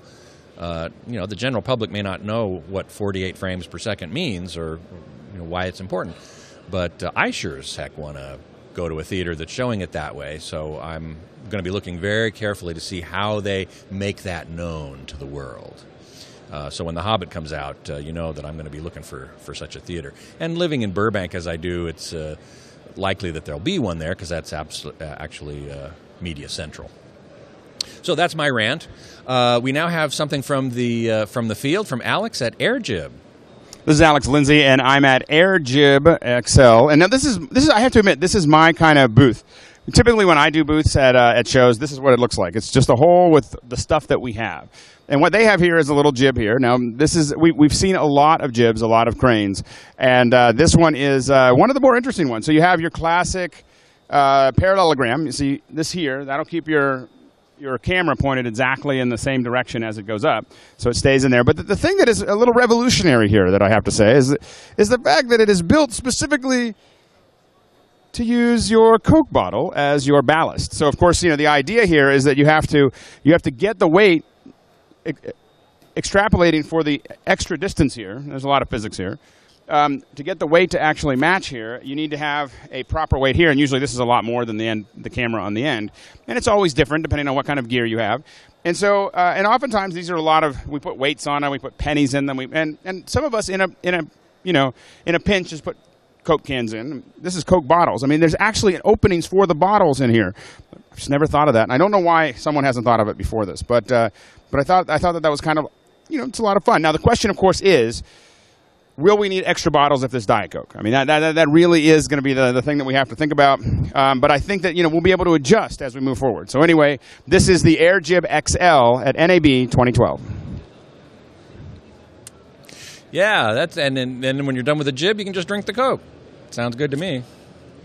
So joining me here in the fabulous TWiT skybox, high atop the South Hall at the Las Vegas Convention Center at NAB 2012, is Gabe Wardell. Yes. Who is with the 48-Hour Film Project. Now, this is pretty cool. Why don't you tell us about it? Well, what 48-Hour Film Project is, it's been around now for 12 years, and we're in over 100 cities around the world.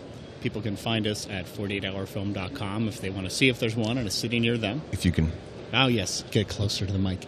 It's very loud in here. Mm-hmm. And so 48-Hour Film Project has been around for 12 years. And what it is it's a filmmaking competition where filmmakers are given an assignment on a Friday night.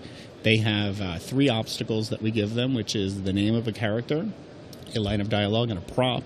And then all the teams will pick a genre out of a hat and then shoot, edit, write, produce every aspect of their short film between 5 and 7 minutes in a 48-hour time span. Holy smokes. I guess they're not planning to get any sleep in that time. Some teams have gotten very good at figuring out how to stagger the workflow so that they can get a little bit of sleep. Mm-hmm. And then what we do, and what makes, I think, our program unique, is then the following week we have public shows, premieres of the films. People get to bring their cast, crew, family, friends, and so forth to see it in a theatrical environment. People vote on them. The winners go on to then compete on regional, national, and then international levels. And so it's a lot of fun. So this is for aspiring filmmakers? It's for anybody at any level, quite honestly, because you can be an aspiring filmmaker and just say, gosh, I want to get off my couch and finally make something. But what we actually find is the most interesting is we have a lot of commercial and professional people who like to get their crew out there and trying something a little different and new. And imagine, for example, when a guy like Steve Carell goes back to the improv stage, or when people like Amy Poehler go back to UCB.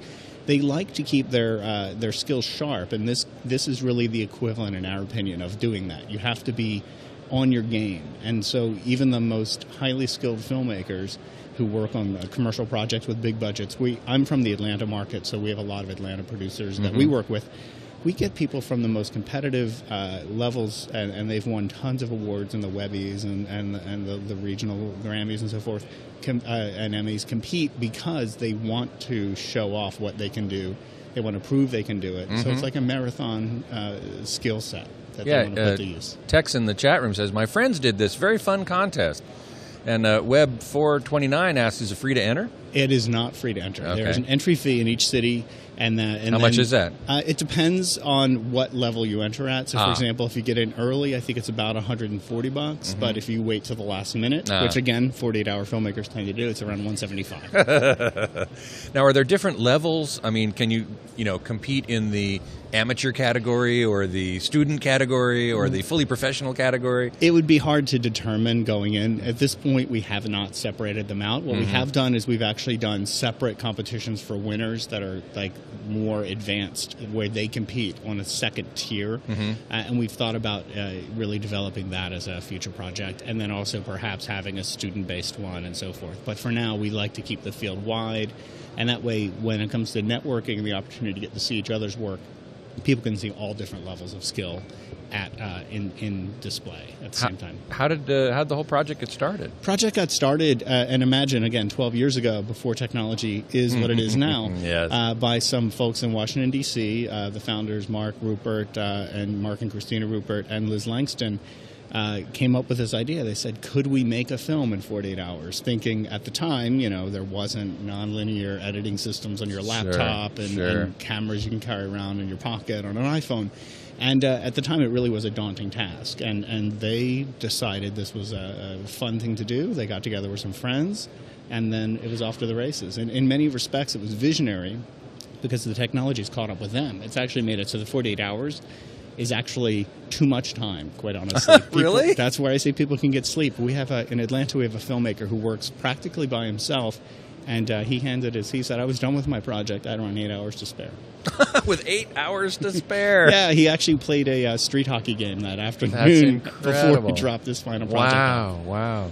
Yeah. So is this a non-profit organization? No, it's a for-profit entity, and one of the things we're doing here is we're meeting a lot of the potential corporate sponsors and giving them the opportunity to, again, work with filmmakers, shooters, editors at all levels, because we think it's a great chance for them to showcase their technology and a great chance for the filmmakers themselves to try some new and interesting things.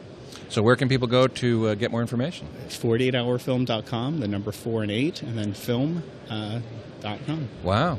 It sounds fascinating and like a lot of work, but as you say, maybe for some people not so much work. Yeah, it's a good time, and the thing that we really like to stress is just how much fun it is.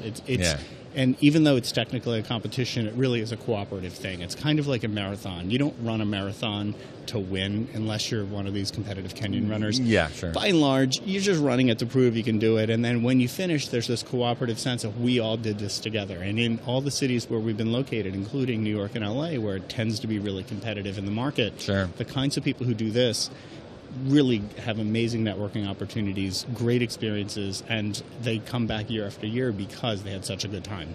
What other cities are you in besides New York and LA and Atlanta? Yeah, we're in Atlanta, we're in Chicago, we're in Boston, we're in Raleigh. I mean, it's, as I say, 100 cities around the world. Ho Chi Minh was one of the winners. I just did the live presentation of our best ofs up in the Content Theater. So, as I say, Ho Chi Minh City in Vietnam. We have Paris, France, London, England. We're all over the world. And it's just a fun project, and it's a concept that's caught on no matter where it goes.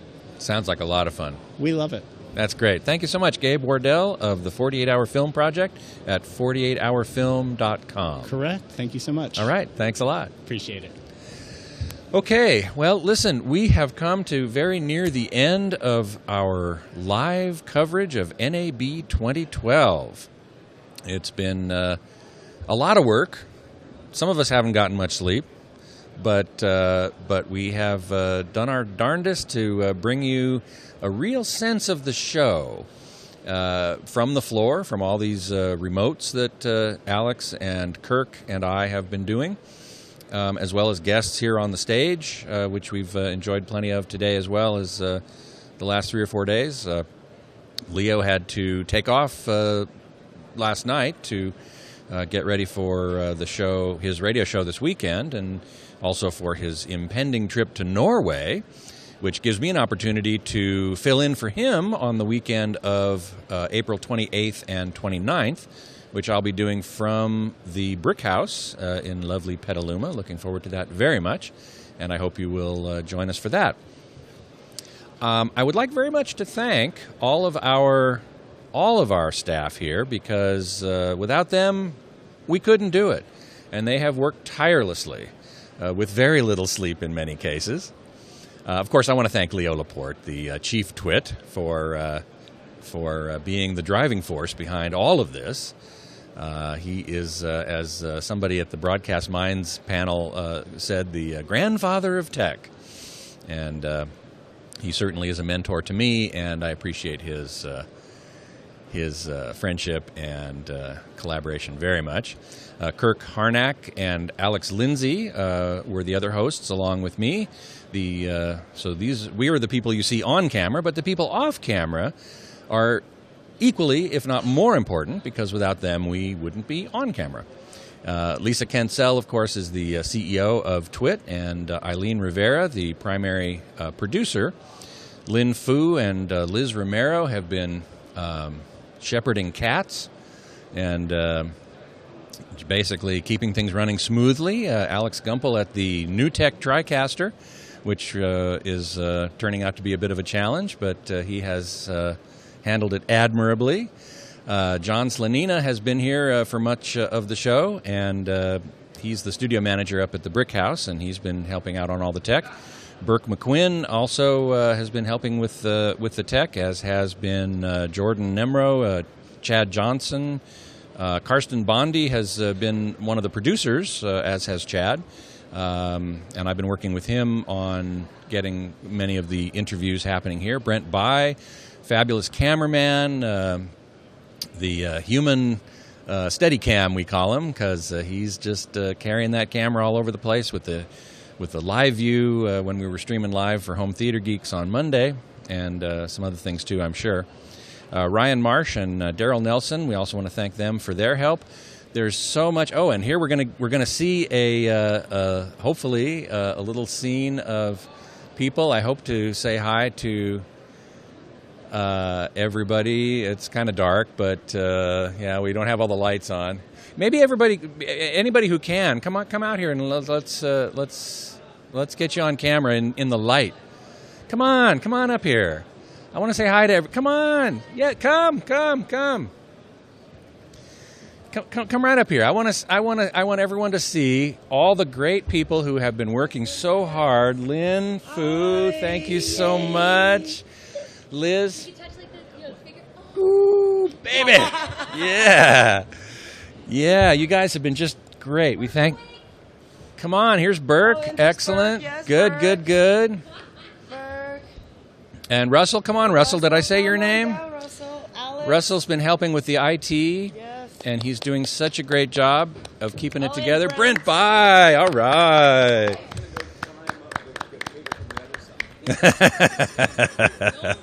No. What's that? Well, they were standing on this thing. Oh, well, you don't want to stand on this thing. And we have Ryan. And Ryan is behind the camera. He's actually shooting handheld. There he is right there.